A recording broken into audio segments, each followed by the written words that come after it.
It's a nice Saturday morning, and I'm on, day 9. Aspen is here, has double fed the creatures. We filled up my treat bags. Got bottles of water underneath his chair,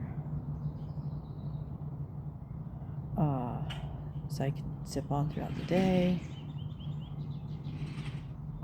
As soon as I start having little creatures over, I'll turn on the live. I may just turn it on, and here's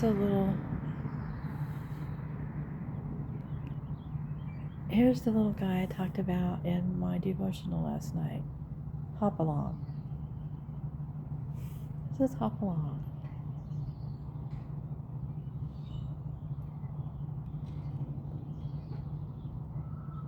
He's got a name. Hopalong.